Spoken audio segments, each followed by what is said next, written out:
1 Peter 3:9. Do not repay evil with evil or insult with insult. On the contrary, repay evil with blessing.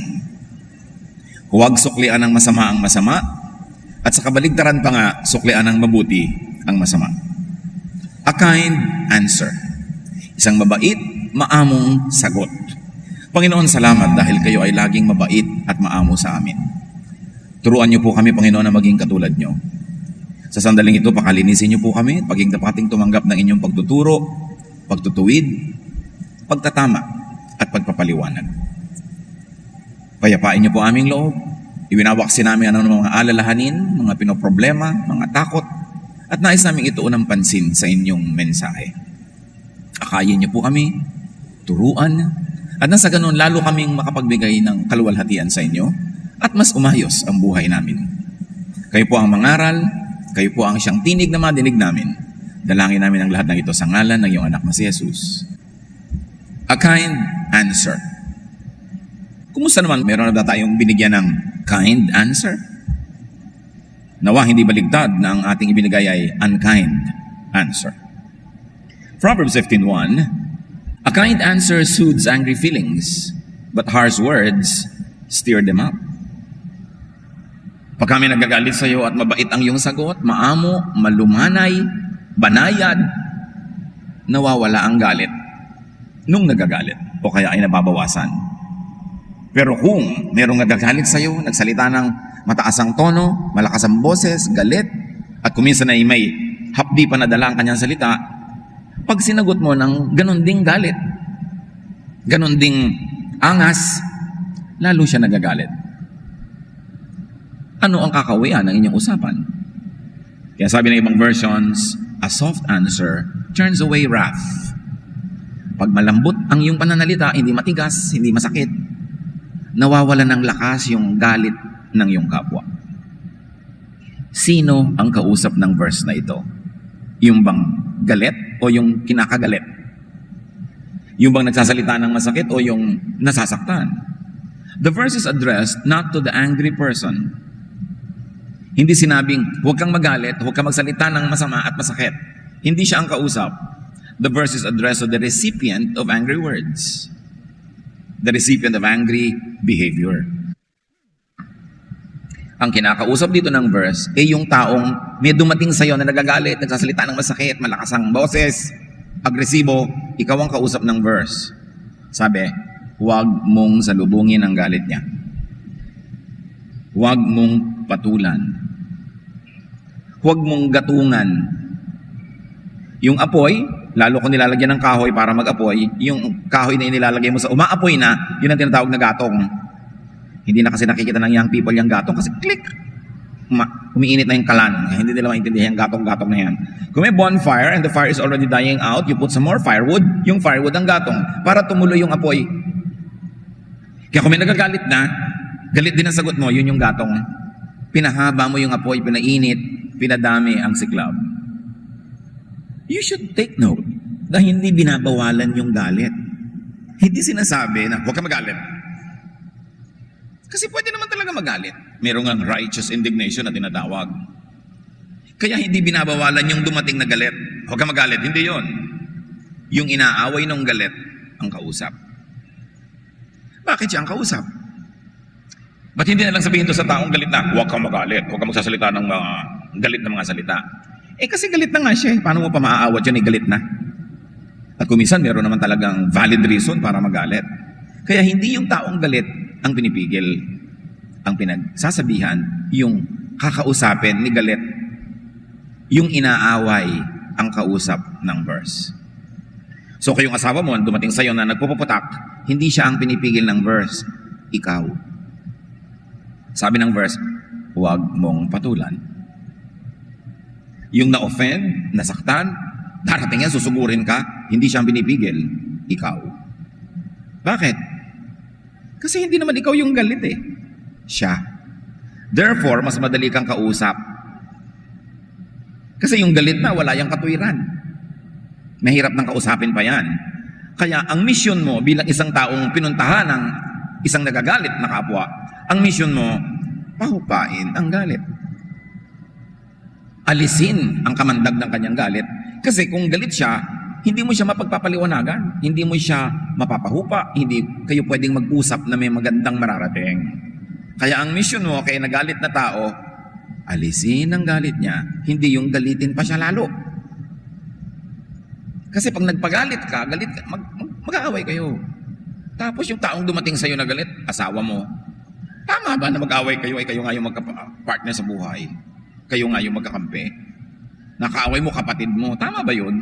Tama ba na makaaway mo yung kapitbahay mo, yung kamag-anak mo? Yan nga ang mga karamay mo sa buhay.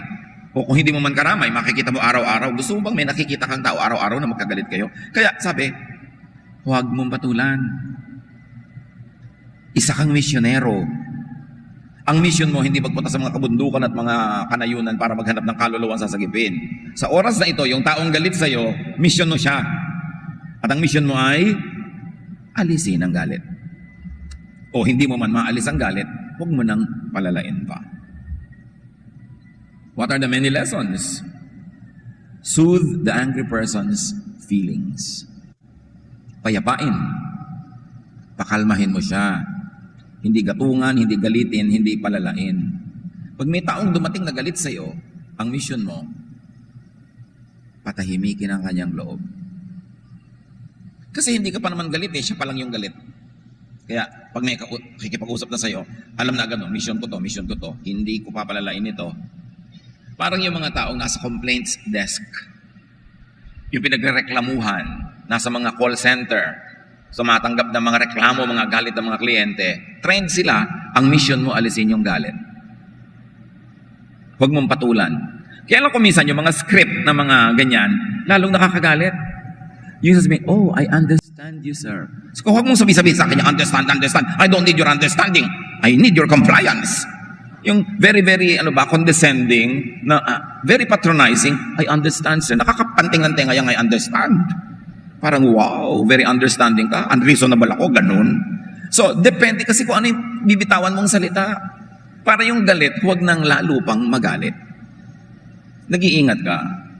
Kaya ang sabi ng Panginoong Jesus sa Matthew 5:39, if anyone slaps you on the right cheek, turn to them the other cheek also. Bago kayo magpabugbog, understand that this is an exaggeration. It is not meant to be literal. Na sinampal ka na sa kaliwa, sabi mo, ito pa kanan. Makakalit lalo. Para namang, ang bait-bait mo naman, nakaka-insulto ka na. Nagpapasampal ka pa ng kabila.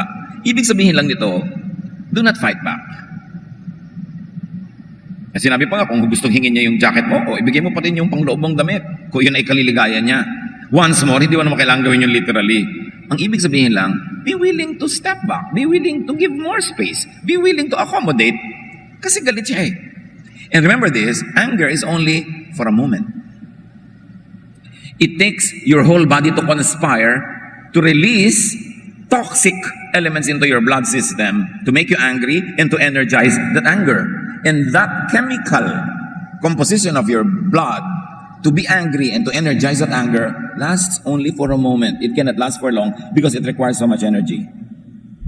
So ang isang taong galit na galit, hindi pwedeng magtagal ang galit na yun. Huhupa yun.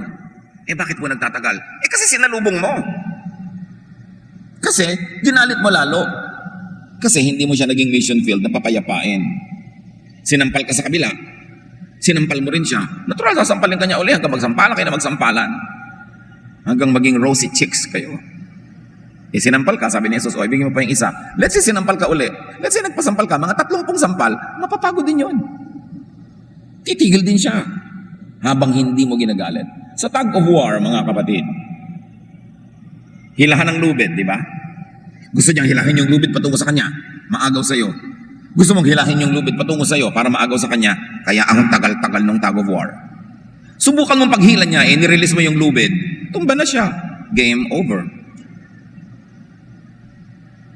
Nagagalit sa'yo, hindi ka nalang kumibo. Ano pang susunod niyan sasabihin? Kaya dumadami ang sinasabi niya kasi nangangatwiran ka. Magkano ka? Sabi sa'yo, sabi mo, doble mo. O di, wala nang katapos ng competition yan.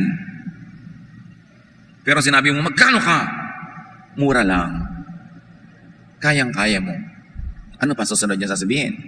Kaya ka ini-insulto number 2 kasi ininsulto mo siya number 2. Pero pag ininsulto ka lang number 1, hindi ka na kumibo. Nag-number 2 pa rin siya kasi galit na galit. Ang number 3, titigil din. Pag meron kayong galit na taong lumapit sa inyo, huwag niyong patulan. Huhupa yun. Why? As I have said, because the chemical composition of an angry person lasts only for a while. It cannot be there for long. Kaya ang sabi ng iba, alam niyo na yun, di ba? If you're angry, count 3. If you're very angry, count 10. Kasi pag galit ka na, gusto mo siyang sampalin. Pero sabi mo, teka muna, 1, 2, 3. Siguro hindi mo na gustong sampalin. Nawala na yung energy mo eh. Minura ka, gusto mo ring murahin, pero sabi mo, 1, 2, 3, 4, 5, 5.5, 6, 7, 8, 9, 10. Tell me kung galit pa rin kayo after 10. Konting-konti na lang matitira noon. At saka hindi lang yun, baka nakaalis na siya. Tapos ang labanan. Pero pag binangga-bangga mo yung nambabangga sa'yo, walang katapusan kasi iiral yung pride niya. And this ministry of taking away the wind from their sail, taking away the energy from their anger, is very especially for people who are close to you. For people you love. For people who love you. Alam mo, mahal ka ng taong ito. 5 taon ka lang nga niyang minamahal. Galit lang siya ngayon. Sisirain mo ang lahat. Palampasin mo lang. Kasi yung taong to, na-earnan niya yung right na pagpasensyahan mo. Sa dami na nang nagawang mabuti sa'yo. Kakalimutan mo na lahat yun dahil lang na-offend ka sa galit niya. Palampasin. Pero hindi sinasabing ipatalo ang buong pangangatwiran. Bukas na. Pag malamig ng ulo niya, tsaka mo i-present ang kaso mo. Ang iyong argumento, ang iyong pangangatwiran, ang iyong pagtatanggol sa sarili na agad-agad niya sinalakay. You can delay that. You can do that, yes. Pero sabi sa Bible, for everything there is season and a time for every matter under heaven. And a time to discuss a problem or somebody's complaint or unhappiness is not when that person is at the height, peak, and climax of her anger. It should be for later. Mas effective yun. Mas tatalab. Ang dalawang taong nag-aaway, nagsisigawan, walang nakikinig, kundi kapitbahay. Si A nakikipagkagalit kay B, si B nakikipagkagalit kay A. Pag nagsasalita si A, hindi nakikinig si B. Pag nagsasalita si B, hindi nakikinig si A. Palakasan sila ng boses pero wala namang nakikinig, so walang tinatablan. Ang nakikinig, mga chismosa. Alam na yung detalye ng pinag-uusapan nyo. Kaya lalong nagiging disadvantageous ang ganong klaseng pag-aaway. Proverbs 25, 21 to 22. If your enemy is hungry, give him food to eat. If he is thirsty, give him water to drink. In doing this, you will heap burning coals on his head, and the Lord will reward you. Yung burning coals na yun, mahabang kwento, ang ibig sabihin lang nun, maaalis mo yung galit niya. Nung araw kasi, wala namang lighter, walang posporo, so every house keeps the stove burning a little bit, para pag kailangan nila ng apoy, meron sila agad na umaapoy, nakukuha na ng apoy. Ngayon, yung mga iba, nauubos talaga yung apoy nila, nauubos yung oil, nauubos yung gatong ng kanilang kalan, pupunta sila sa kapitbahay, hihingi sila ng konting baga, konting apoy na pwede nilang magamit pampasimula ng apoy sa bahay nila. And usually, inilalagay yun sa mga palayok, sunong-sunong ng mga nanghingi ng apoy, kaya yun yung you will heap burning coals on their heads. Hindi mo sila gagawing bibingka. Hindi ka maghihiganti na susunugin mo kanilang anit. Ibig sabihin lang, ibinigay mo ang gusto. Therefore, magiging tahimik ang inyong labanan. Ang pinag-uusapan dito, enemy ha. If your enemy is hungry, give him food to eat. If your enemy is angry, soothe his feeling. Paano pa ko yung tao pinag-uusapan ni asawa mo, nanay mo, kapatid mo? Di lalo na bigyan mo ng something to eat. Lalo na tanggalin mo yung galit for the sake of your relationship. Kung sa enemy nga, extreme na yon. Gagawa ka pa ng mabuti, doon pa ba naman sa taong sangkot sa buhay mo? Hindi ka gagawa ng mabuti. So ang misyon, tandaan nyo, alisin ang galit niya. Not by condescension, but by genuine kindness. Unawain mo agad. Ano kaya ang nangyari? Ba't siya galit? Nasaktan ba yung kanyang ego? Yung feelings niya? Meron bang mahalaga sa kanya na nasira, nawala? Dahil sa kapabayaan ko? May nagawa ba akong mali na nakadamage ng ginagawa niya sa buhay? Unawain niyo agad kung saan nanggagaling yung galit ng tao. At pahinain ang lakas ng galit niya. Hindi para kayo manalo, kundi para huwag nang lumala ang galit at ang mailigtas yung inyong relasyon. 1 Corinthians 4:12. When we are cursed, we bless. That's the only way to stop the cursing. Change the cycle. Because once somebody curses and you curse back, you begin a cycle of cursing that will never stop. Once somebody is angry and you return that anger with another anger, you begin a cycle of anger. And then you get trapped in that cycle and you don't know how to get out of it. So reverse the cycle by changing the elements of the equation. Galit siya, huwag ka magalit. Nang curse siya, mang-bless ka. Para yung gustong puntahan ng kanyang negative energy, hindi marating. Kasi babaligtarin mo eh. Yun ang trabaho ng mga anak ng Diyos.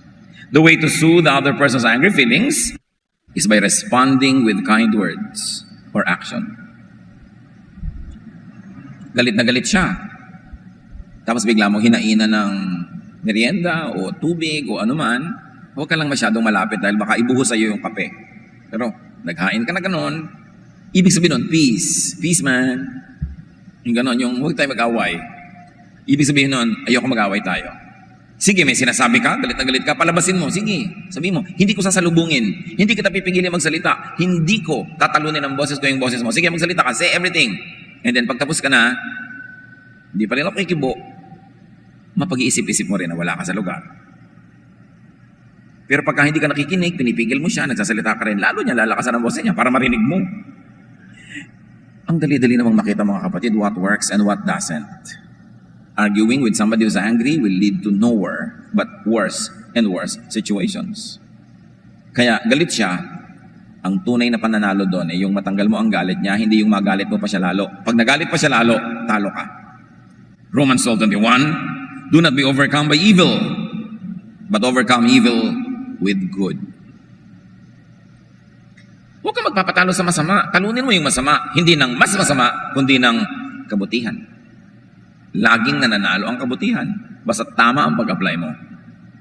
Because harsh words and actions stir up angry feelings. Yung galit na, pag sinabihan mo pa ng nakakagalit lalong salita, lalo siyang babangis. Kaya iba nasasaktan eh. Bihira naman yung sabi, yung pong asawa ko nang bubugbog. Bungangera ka ba, sister? Konti po. Kasi parang masyadong abnormal yung nakaupo ka lang, tahimik na tahimik, nangungukot ka ng butong pakwan, o nagaganchilyo ka, nagpe-painting ka, bigla siyang darating at magbubugulpihin ka. Usually, may sasabihin mo na siya, magre-react ka, magbubunga nga ka, magre-react siya hanggang mamaya. Nawawalan na siya ng control, kaya ka nabubugbog. Hindi lagi, At hindi ko sinisisi yung mga babae kung sila na ngayon binubugbog. Pero, 90% ang nabubugbog, bungangera. 90 lang, may 10. Alam ko lahat ng kababaihan dito nando sa 10. Yung napakayumin nyo, napakabini, napakahinhin, tapos bigla-bigla na lang kayong hinahampas ng kabayo ng plancha. Talagang abnormal yung mga lalaking di ba? Wala naman kayong ginagawa, hindi naman kayo kumikibo. May mga ganun. Pero kadalasan, kaya na ganun, tumigil ka, hindi ako titigil. Tumigil ka, hindi ako titigil. Kaya talagang pasa-pasa. Pag sinabing tumigil ka, tama ka man o mali, tumigil ka. Bukas ka na rumess back. Pag tahimik siya. Alam niyo si Abigail, yung asawa ni Nabal, si Nabal na pagka may ugaling, may asal, nung may ginawa siya na alam niyang ikakagalit ng asawa niya, hindi niya sinabi agad kasi lasing. Kinabukasan, nung wala na ang kalasingan, nakatulog na magdamag, nun niya sinabi kung ano yung gusto niya sabihin.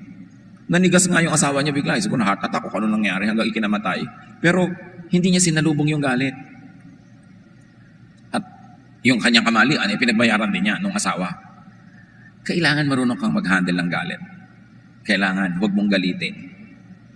Proverbs 15:1. A gentle answer turns away wrath, but harsh words stir them up. Yan ating verse for the week. A gentle answer turns away wrath, but a harsh word stirs up anger.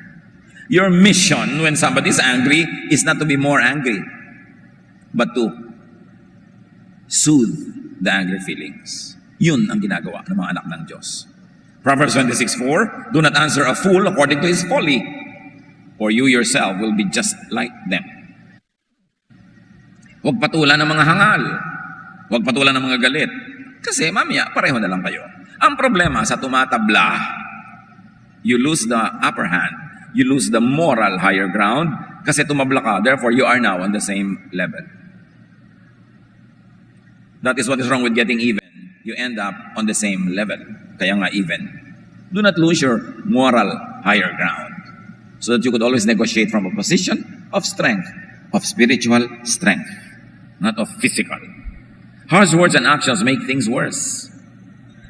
Walang nasolve sa sigawan, walang nasolve sa sakitan, walang nasolve sa awayan, sa payabangan, sa pataasan, wala. Pagka nagtanim ka ng masamang hangin, buhawi, bagyo ang aanihin mo. Hosea 8:7, they sow the wind and reap the whirlwind. Go for good, go for better, go for best. Dumating sa iyo yung tao galit, ang tanong mo agad, how can I make this bad situation good? Or how can I make this very bad situation not only good but better? And when it's already good, how can I make it best? Hindi baligtad na, this is a bad situation, I will make it worse. By showing my teeth, by fighting back, by making the person more and more angry. Ang situation dapat pagandahin, hindi papangitin. Kasi lahat nasasaktan, lahat nasusukatan, nagagalusan, lahat talo. Harsh words and actions are not the godly, correct, beneficial responses to other people's anger. Hindi yun ang tama. Sabi ni Jesus sa kanyang mga alagad, let your light shine before others, that they may see your good deeds and glorify your Father in heaven. Ang ipakita mo yung liwanag mo, hindi yung dilim. Everybody has some darkness in her or in him. But why show that? Why emphasize that? Why exhibit that in a difficult situation? Let your light, not your darkness, shine. Para ang makita nila ay yung kabutihan ng Ama sa iyo. It will always work. Sometimes all you need is time to plant the seed and then to make it grow. But good deeds will always accomplish the purpose for which they are sent. They will never return to you empty. They will always come to you with a lot of profit, a lot of fruits, a lot of benefits. So let your light shine in darkness. Let your calm soothe vexations. Pag may taong galit at pumunta sa iyo, ministry mo siya. Ipinadala sa iyo ng Diyos para ikaw maging anghel. Don't be a fallen angel at that very crucial moment. Be an angel of light, an angel of blessing, an angel of love. Kahit hindi sa iyo galit yung tao, pero dumating galit na galit sa asawa niya, galit na galit sa anak niya, galit na galit sa kapatid niya, mission mo siya na alisan o bawasan ng galit. Hindi yung nung makausap ka, tumubo talaga ang kanya mga sungay, lalong lumabas yung mga pangil niya dahil isa kang sulsol. Ginatungan mo pa yung galit. Pag ganon, hindi ka agent of blessing. Alam mo na yon. Isa kang anghel na itim ang pakpak. Kung may ganon nga. Napakahalaga mga kapatid. Bawat taong galit na lumadapit sa inyo, mission field mo yon. Kayo mga nagchichismisan, galit na nga si A, kay B. Ito namang si C, kakalitin palalo si A. Agent of hell yan. Mga kampon ng kadiliman. Yung dumating na nga sa iyo yung tao, galit na galit, mas ginalit mo pa. Anong gusto mo? Mawasak ang mundo, ang planeta, sumabog ang universe. Dapat meron kang ministry. Tandaan nyo yan, basta galit. Tapos sa inyo galit lalo, mas malaking mission field. Dahil hawak niya sa inyong kamay ang susi ng pagkatanggal ng kanyang galit o paglala nito. People of God, behave correctly. Hindi tayo pinapatalo, hindi tayo ipinapalugi ng Diyos. Tinuturuan tayo ng ganitong behavior kasi yun ang winning behavior. Yun ang winning way. Yun ang tunay na effective. Yun ang merong magandang tanim na magandang aanihin. Isipin nyo mga kapatid, itong nakaraang linggo, sino-sino mga dumating sa inyong galit? At ano naman ang ginawa nyo sa galit nila? Napahupa nyo ba? O napalala? Pinatulan nyo ba? Kaya hanggang ngayon, di kayo nag-uusap tuloy? Think. Be wise. Do not keep repeating our own mistakes or the mistakes of many people surrounding us, because evil for evil never works. Overcome evil with good. 1 Peter 3:9. Do not repay evil with evil or insult with insult. On the contrary, repay evil with blessing. Because for this you were called so that you may inherit a blessing. Huwag mong susuklian ng masama ang masama. Yung panglalait sa iyo, huwag mong balikan ng panglalait din. Yung galit, huwag mo salubungin ng galit. Sa kabaligtaran pa nga, Suklian mo ng mabuti ang masama. Yan daw ang ating misyon at yan din ang magbibigay sa atin ng napakaraming pagpapala na nagmumula sa langit. So right now, bow before the Lord and think of the people who come to you angry. Maybe in the past and surely in the future, many will come to you angry. Decide now how you would react. Bago kayo magalit din ng isang taong galit, magpasya na kayo, hindi ako magpapagalit dahil ang galit ka. Hindi ako magpapatalo. Hindi ako lalaban para lang humaba pa ang gyera. Kung meron man akong katwiran, meron ako sasabihin sa kana, pero hindi ko sasalubungin ang galit mo. People, bow before the Lord and think of your loved ones, your family members, your friends, your workmates, na madalas niyong makabangga. Madalas galit sila, pero galit din na sinusukli niyo. Think about it now and make a firm resolve, purpose to be a kinder, gentler person so that the ways of God will win and will prevail. Sa ilang saglit ng katahimikan, pag-isipan niyong mabuti ngayon yung mga tao nakakagalit sa inyo kasi dumadating silang galit. Decide right now how you would react if they come to you again angry in the future. Ask God to empower you and to always enlighten you that when this temptation to be angry also comes, you will do the right thing. Spend some time in quiet reflection.